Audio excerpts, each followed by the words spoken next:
Hello and welcome to cooking with Jaython. நான் உங்கள் ஜெய்தோன். Just 10 மினிட்ஸில் சூப்பராக ஒரு முட்டை குருமா, கிட்டத்தட்ட பாயாவோட டேஸ்ட்டில் இருக்கும். எப்படி செய்யுதுன்னு பார்க்கலாம்.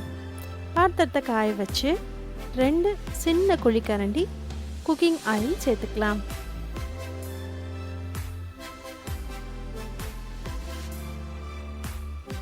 ரெண்டு துண்டு பட்டை, 2 ஏலக்காய்,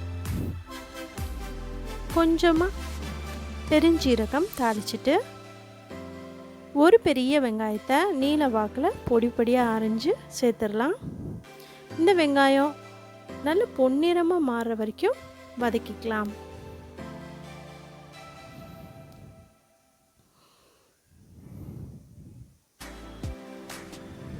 நல்ல பொன்னிறமாக வதங்கினதுக்கப்புறம் 2 பச்சை மிளகா, 1 தக்காளியை பொடியாக அரைஞ்சி சேர்த்துக்கலாம். ரொம்ப நேரம் வதங்கணும்னு கிடையாது. 1 ஸ்பூன் இஞ்சி பூண்டு விழுது சேர்த்துக்கலாம். நல்லா மிக்ஸ் பண்ணிக்கோங்க. இஞ்சி பூண்டு விழுதோடைய அந்த பச்சை வாடை போகிற வரைக்கும் வதக்கிக்கோங்க. 1/2 ஸ்பூன் மிளகாய்த்தூள், 2 டேபிள் ஸ்பூன் மட்டன் மசாலா, சிறிதளவு மஞ்சள் தூள்,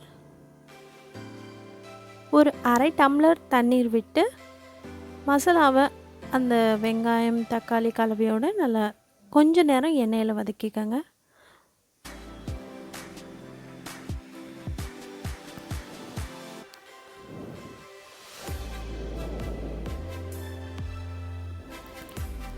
இந்த நேரத்தில் ஒரு சின்ன 1/2 முடி தேங்காயை நல்ல பேஸ்ட் போல் அரைச்சி வச்சுக்கலாம். தேங்காய் பால்லாம் எடுக்கணும்னு அவசியம் இல்லை. நல்ல பட்டு போல் அரைச்சாலே போதுமானது. இந்த மாதிரி அரைச்சி இந்த ஸ்டேஜில் கலந்து 1/2 கப் தண்ணீர் விட்டு கரைச்சிக்கோங்க. உங்களுக்கு திக்காக வேணும்னு நினச்சிங்கன்னா கொஞ்சம் கம்மி பண்ணிக்கோங்க. தோசை, ஆப்பம், பரோட்டா, சப்பாத்தி, சாதம் எல்லாத்துக்குமே ரொம்ப ஆப்டாக இருக்கக்கூடிய இந்த முட்டை குருமா நீங்கள் ஜஸ்ட் 10 மினிட்ஸில் செஞ்சிடலாம். வீட்டில் இருக்க பொருட்கள் தான். இதுக்கு நாம் பயன்படுத்தின மட்டன் கறி மசாலா நீங்கள் கடையிலையும் வாங்கலாம். ஆனால் நான் பயன்படுத்தி இருக்கிறது வீட்டிலையே செஞ்சது தான். இதோடைய ரெசிபி எண்ட் ஸ்க்ரீன்லேயும் கொடுக்குறேன், ஐ கார்ட்லேயும் கொடுக்குறேன், பார்த்து செக் பண்ணிக்கோங்க. இந்த மாதிரி வீட்லேயே மட்டன் மசாலா அரைக்கிறது ரொம்பவே சுவையாகவும் ஹெல்த்தியாகவும் இருக்கும்.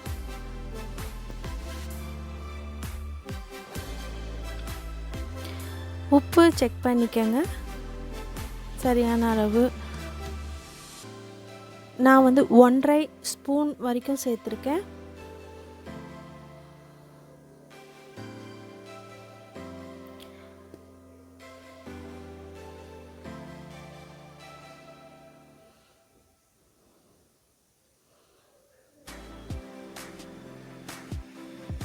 ஒரு 5 நிமிஷம் வரைக்கும் அப்படியே கொதிக்க விடுங்க. நல்லா குழம்பு கொதித்ததுக்கப்புறமா ஒரு முட்டையை இதில் சேர்த்துக்கலாம். உங்களுக்கு அதிக முட்டைகள் சேர்க்கணுன்னு நினச்சிங்கன்னா தனியாக அவிச்சு இதில் போட்டுருங்க. ஏன்னா எல்லா முட்டையும் நீங்கள் பச்சையாக கொத்தி ஊற்றுனீங்கன்னா ஆனால் நல்லா இருக்காது. அதனால் வெறும் ஒரே ஒரு முட்டையை மட்டும் கொத்தி ஊற்றினா போதும்.